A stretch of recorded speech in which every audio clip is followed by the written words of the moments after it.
Well, doctor, my breeder told me vinegar and linseed oil helps develop their bark to become more robust. So I've been giving 6 gallons of each every morning to help follow through with their pitch gradients. Uh, p- Pitch gradients?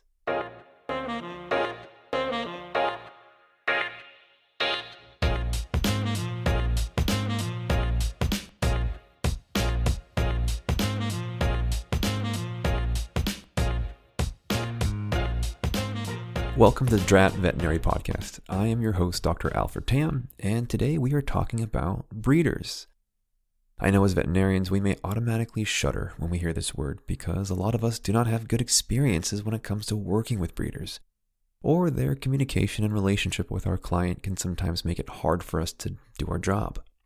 So today's podcast will be broken down by what a breeder is and does, what their responsibilities and our expectations as veterinarians are, whether or not that's reasonable or appropriate, the problem that veterinarians have with some breeders, and then finally to discuss a little bit about how we may be able to fix these problems. Again, much like my old vets and new vets episode, I will start with a discretion to say that not all breeders are going to be your difficult and arrogant competitors, and many are extremely compliant, knowledgeable, and great with vets and work really well with them. But there is a stigma about them, and that can be true. And it's the ones that fulfill these stereotypes that really frustrate us. So, what exactly do breeders do? Let's start by having a young veterinarian explain what he thinks a breeder does, as I know this perception is very different depending on what side you're on, but I'm going to try to keep it as unbiased as possible. Breeders, for lack of a better term, breed animals, and they profit off of their offspring. Are there breeder hobbyists who do this for joy and pleasure and do not see this as a financial opportunity? Yes, definitely, of course. But being a breeder requires a whole lot of energy, time, and money, at least to be a good one. So I would imagine most people would want some kind of compensation. Being a breeder really isn't easy, and I'll be the first to acknowledge the toughness of this sport. You need to have a certain grasp of theriogenology, the study of animal reproduction, medicine, and at many times breed-specific diseases. And you're juggling multiple infant, fragile, and potentially weak animals at once, year-round depending on the breeder. Newborn mammals, whether it be a dog or human, they require around-the-clock monitoring and care, so this is extremely labor-intensive and demanding.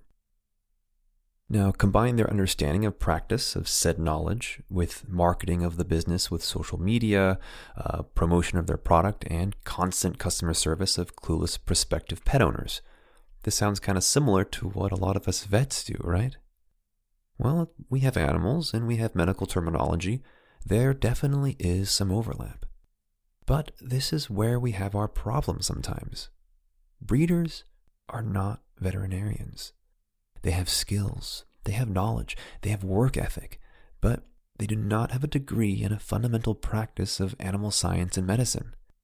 And where we have issues is when certain breeders, definitely not all, overstep and try to dictate the medical decisions of the animals. What makes this worse is that a lot of breeders spend a lot of time working with the owners, and they develop a strong relationship and foundation of trust. So it's easy for new pet owners to listen to their new friend who may have been doing this for generations. Now, side note, and I'm going to quickly flex as a veterinarian and address the following. I get this a lot. The quote, "I've been working with pets or I've had pets for over 50 years. This often implies that whoever non-veterinarian says this to me has had experience with handling animals longer than I've been alive. Maybe because I look 12, or at least a lot younger than them. Well, let's have an example here, okay? Let's say a very active breeder works year-round with several mothers at once, like 5 mothers, which I think is a lot.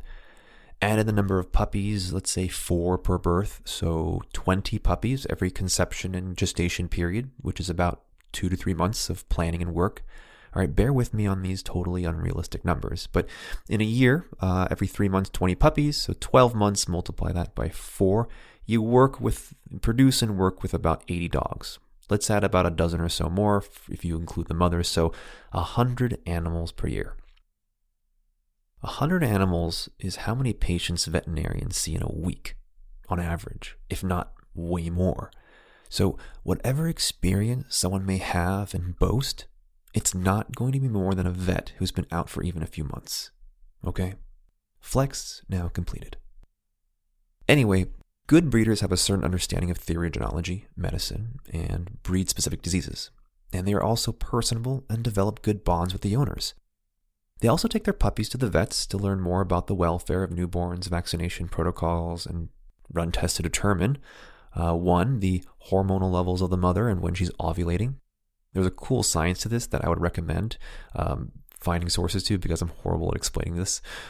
2, genetic tests to determine if the parents have reliable DNA that reduces the risk of health complications with their offspring. And 3, the presence of active diseases or parasitic infestations with either the mother or the offspring.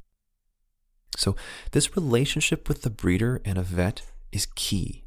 And we as vets are the gatekeepers to these tests. And this is the standard of a breeder. Anything less really makes them quite questionable, in my opinion. But what makes a bad breeder?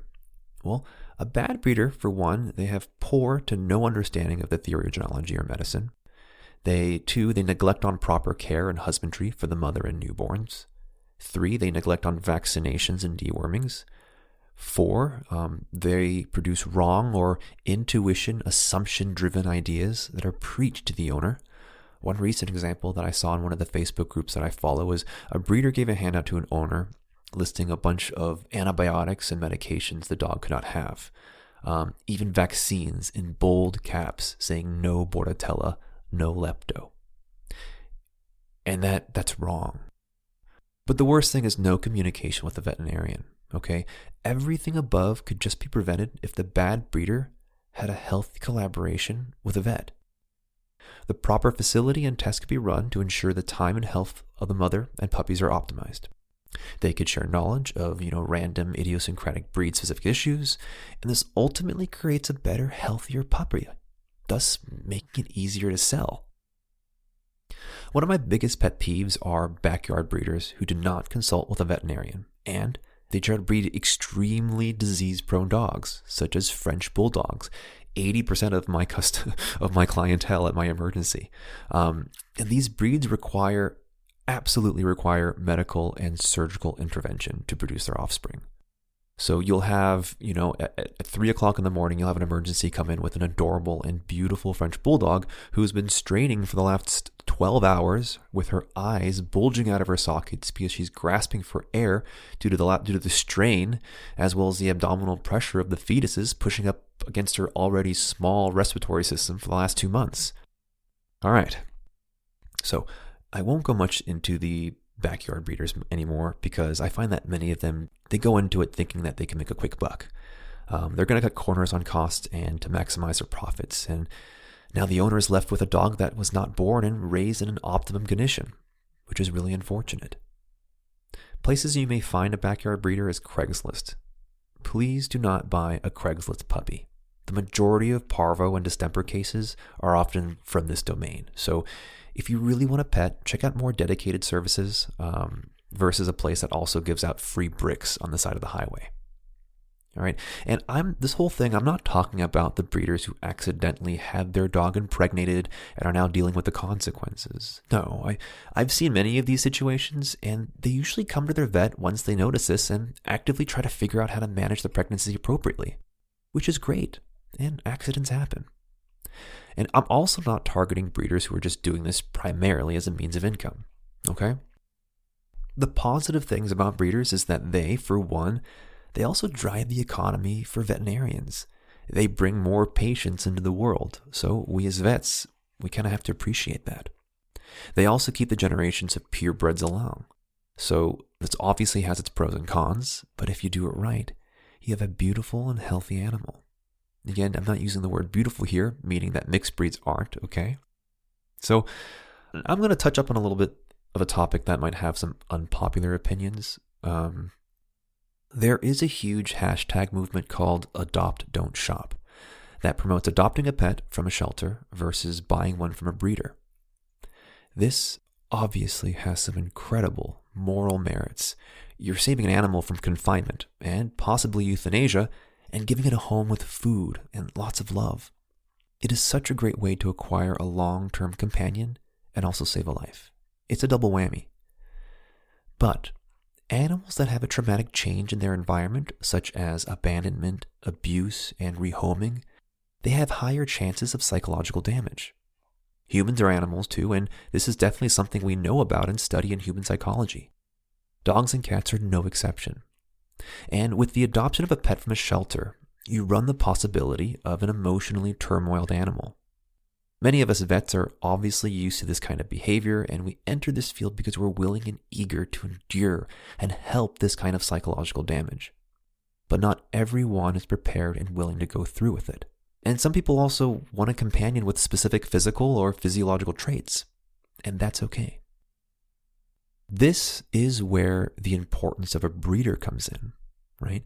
But it's the breeder's job to make sure they continue a solid line of purebreds and limit the amount of bad genetic traits entering into the genetic pool. Popular genetic disorders may be hip dysplasia, heart disease, neurological diseases such as degenerative myelopathy, and brachycephalic syndrome, which, to our non-veterinary listeners, is what happens when you take the bones of the nasal cavity in a regular dog and, over generations and generations of reproduction, shorten those nasal bones by 90%. But you keep all the tissue the same length.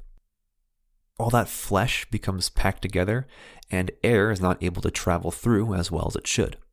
So it's a common thing you see in bulldogs, which is why we often joke that they're constantly living in pain and suffering. But I also know they're so cute. All right, let's wrap this all up. Our problem is not that breeders exist. Our problem is that as veterinarians, our relationship with breeders does not exist. At least not a very healthy one. There has to be a middle ground on this. And I know there are breeders who are extremely particular and demanding and force us vets into corners because they take advantage of how much we care and want to please others. A mental health podcast in veterinarians is going to come in the future for sure. But that's not cool. And here's another part as vets we don't want to hear. We need to take some responsibility of solidifying a good relationship with these breeders. I know, we already have a bunch of things on our plates and we already deal with so much. I know, but this is the difference between our education and license bound by our oath to promote animal health and welfare versus someone who breeds dogs for a living. I understand it's a two-way street, and if a breeder rejects our cake, then we gotta offer a slice to the next, or maybe try a different recipe.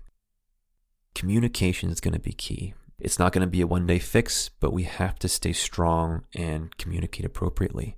Develop this good relationship with our breeders. Make sure that we have a mutual respect and understanding.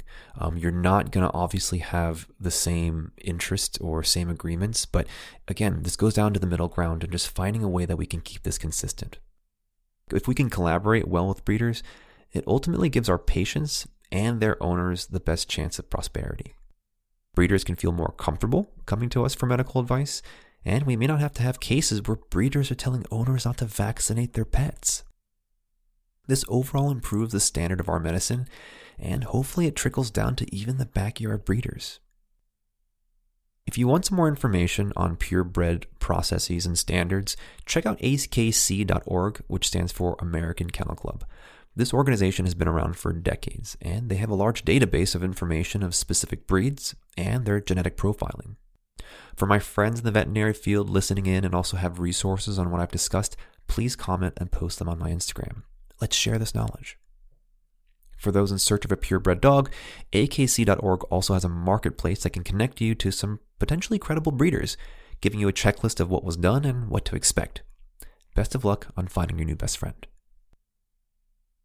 Now, moving on to my next segment, the OMA sarcoma, which very briefly is something I stole from another podcast that shares my current favorite and least favorite thing. OMA is often a benign, non-deadly tumor, and sarcomas can be quite troublesome. So that's kind of how the name of this part of my podcast came to be. Now, my OMA of this week is cooking Korean-style food. I'm not Korean. I know for people who know some cuisine, and Korean food's kind of been up and coming, I think, in the last decade, especially in American society.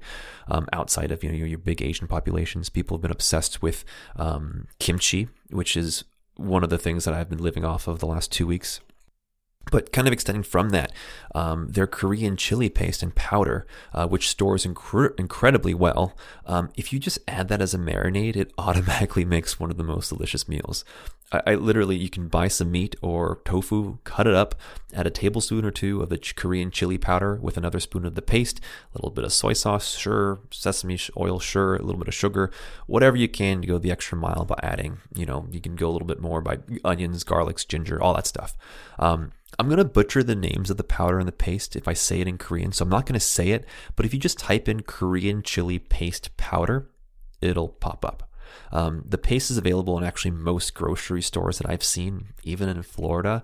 But if not, I bet Whole Foods would have it. They'd probably even have kimchi, or you can get it online. So what I've been doing every morning now is I diced up some kimchi, I'd fry it up with some breakfast sausage, add some onions, some spinach, and then I add that on top of my avocado toast. And I know y'all know what avocado toast is. I top it with an egg, and then it's been my breakfast the last week.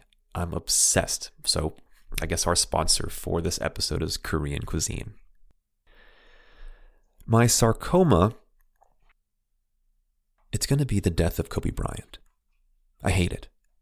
For those who are not that emotionally involved in his death, you're probably tired of seeing people talk about it all over the social media. He was the first major basketball icon that I came to idolize when I first started watching basketball in 2007. Total bandwagon, but it's incredible how someone whom you've never met or connected with personally can have such an impact on your psyche. His jersey numbers were 24 and 8, and so my little speech was supposed to be 24 seconds long, but now I'd like to give 8 seconds of silence. Rest in peace, Mr. Bryant. You are so, so, so missed.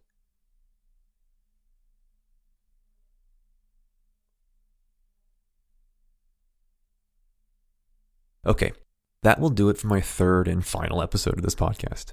I want to really, really honestly thank everyone who's been so boring me and listening to my dumb, monotone voice for these past few weeks. I have a bunch of stuff planned, and I expect some additional voices to be joining me shortly. I'm still getting this channel warmed up so my guests can feel more at home, but you'll be able to hear pretty soon what other members of our veterinary society have to say. Okay, have a fantastic week, and I'll catch you guys later.